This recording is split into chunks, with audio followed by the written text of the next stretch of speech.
Assalamualaikum warahmatullahi wabarakatuh. Saya Tania Motiarani, NPM 3118003. Di sini saya akan menjelaskan tentang penetapan kadar karbon monoksida dalam darah. Nah, memiliki dua tujuan. Yang pertama, menetapkan kadar karbon monoksida dalam darah. Yang kedua, yaitu menetapkan kadar karboksi hemoglobin dalam darah.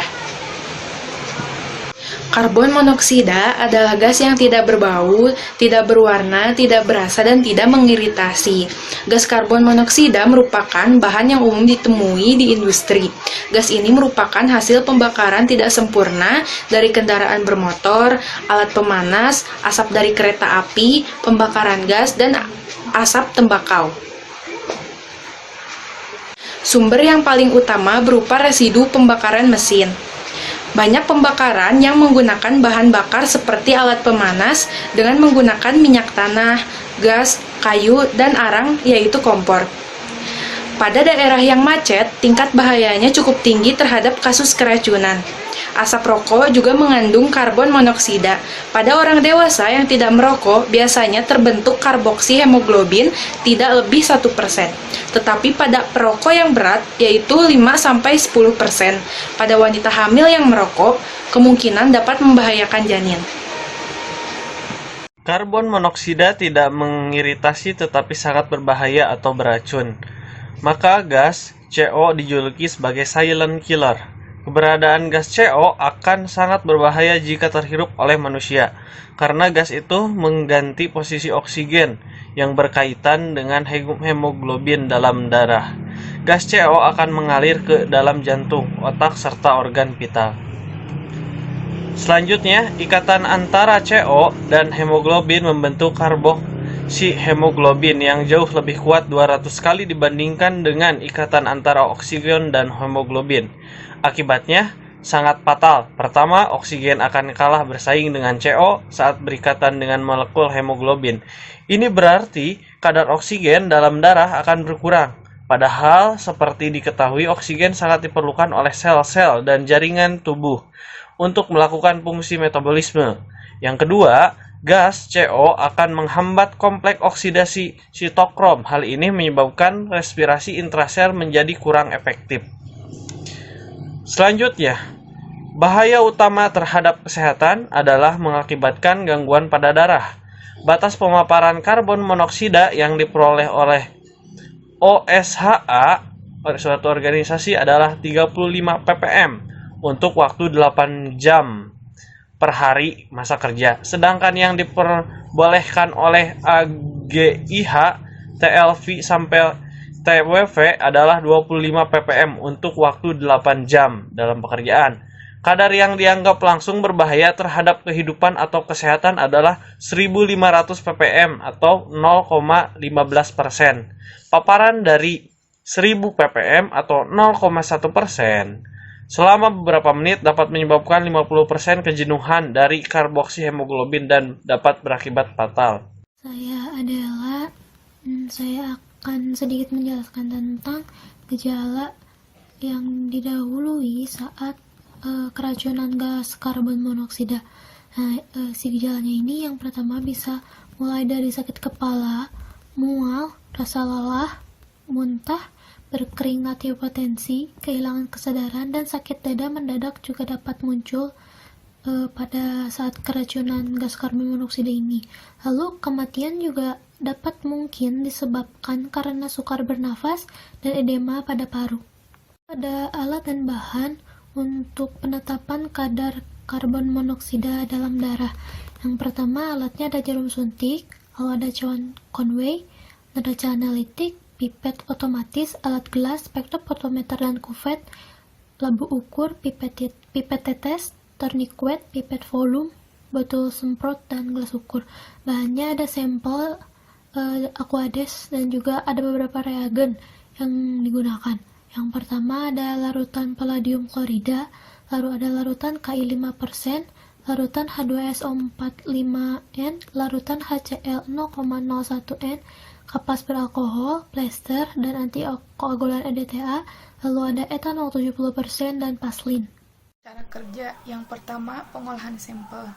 Siapkan alat dan bahan, masukkan sampel darah ke dalam botol yang kering dan telah berisi antikoagulan EDTA. Sampel harus segera diperiksa, penyimpanan tidak boleh lebih dari 24 jam. Selanjutnya, yang kedua, analisis karbon dioksida dalam darah. Yang pertama, cuci cawan Kan-Uwei sampai bersih. Setelah bersih dan kering, olesi bagian pinggir cawan dengan vaselin, kemudian dimiringkan. Yang kedua, buka tutup cawan Kan-Uwei agar ujung klinipet dapat masuk. Kemudian, darah dipipet 0,5 mili masukkan pada bagian A.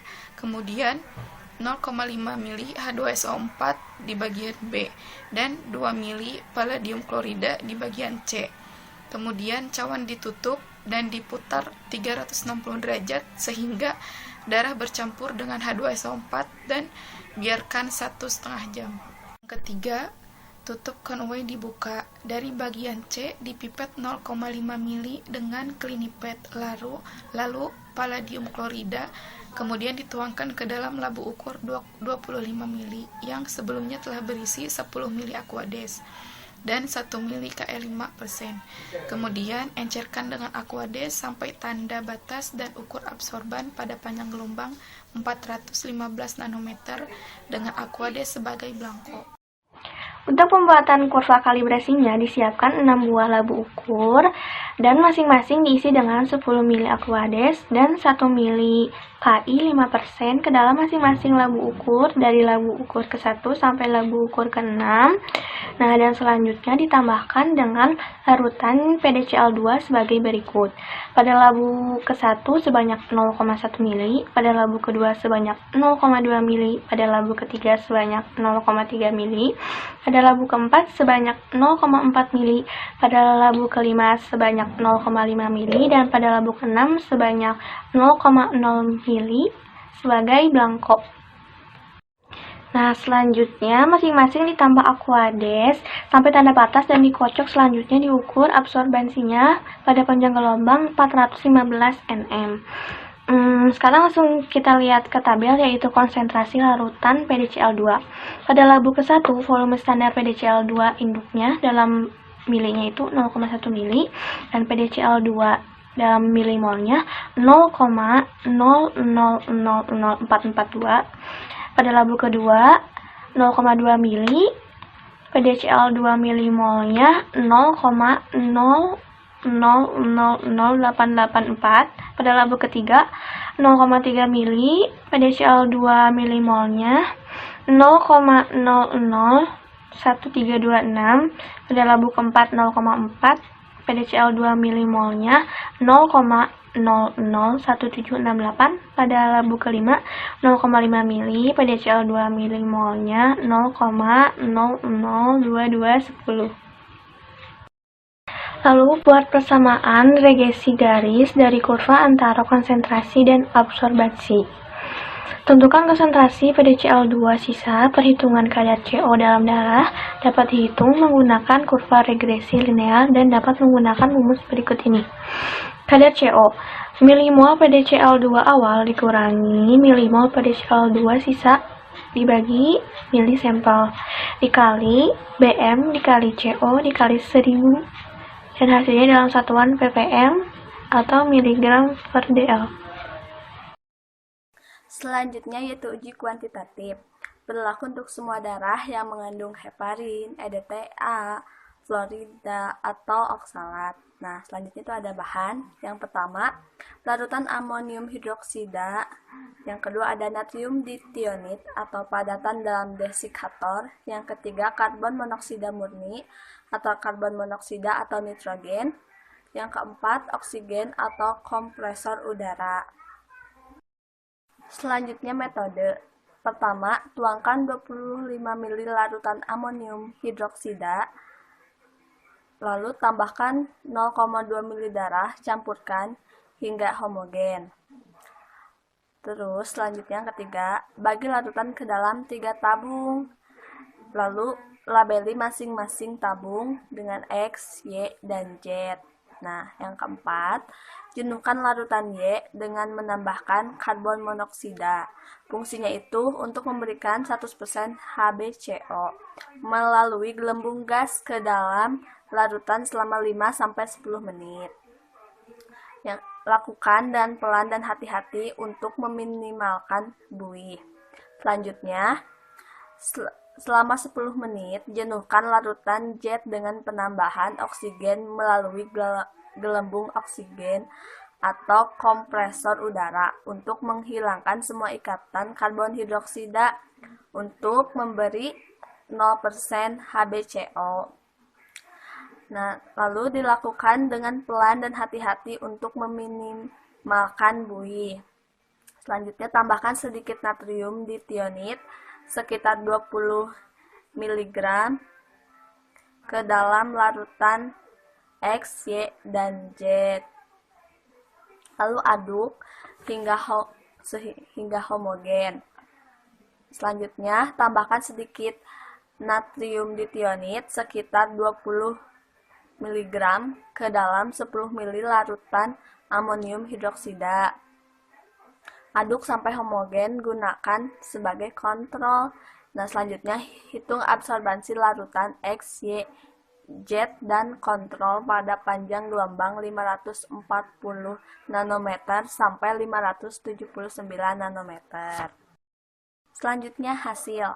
Nah, hasilnya itu dapat ditentukan dengan persentase kelarutan karboksihemoglobin atau persen HbCO.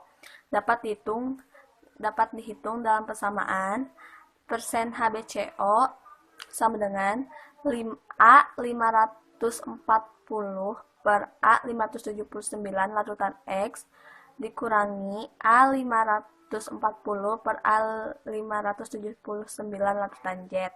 Nah, lalu dibagi A 540 per A 579 larutan Y dikurangi A 540 per A 579 larutan Z lalu dikali 100. Nah, mendekati normal nilainya itu karena A 540 per A 579 larutannya itu hasilnya itu 1,5 menunjukkan 100% HbCO. Nah, yang A 540 per A 579 larutan Z itu hasilnya 1,1 menunjukkan 0% HbCO. Spektrofotometer dengan band yang relatif luas 4-5 nanometer sebaiknya tidak digunakan karena hal ini tidak memberikan hasil yang tepat. Jika tersedia instrumen dengan band yang relatif kecil, perlu untuk memastikan ketepatan kalibrasi. Meskipun efek yang ditimbulkan dapat diminimalkan dengan mengikuti prosedur di bawah ini. Yang pertama, menghitung absorbansi larutan Z 0% HbCO terhadap larutan amonium hidroksida pada panjang gelombang 540 nanometer. Jika perbandingan A540 sampai atau A579 untuk 0% HbCO diasumsikan 1:1 absorbansi dari larutan ini pada panjang gelombang 579 nanometer dapat dihitung. 2. Menyesuaikan pengaturan panjang gelombang alat dalam pengukuran jika belum mencapai 579 nanometer. Alternatif lain, spektro dari 3 larutan dapat direkam menggunakan scanning spektrofotometer. Jika tersedia, pengukuran dapat langsung dilakukan. Contoh spektro yang harus diperoleh ditunjukkan pada gambar. Adanya 2 puncak yang diperoleh menunjukkan hasil uji kualitatif.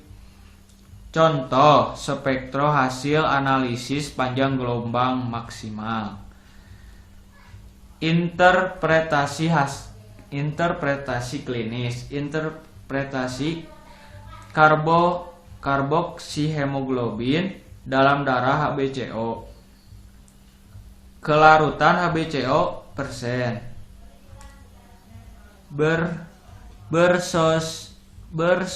berasosiasi dengan 3-8 perokok, kurang 15. Perokok berat 30-50 batang per hari. 20 perokok atau pasien yang berpotensi mengalami kerusakan hati. 2-50 progresif dari logam atau senyawa kompleks menyerupai intoksikasi.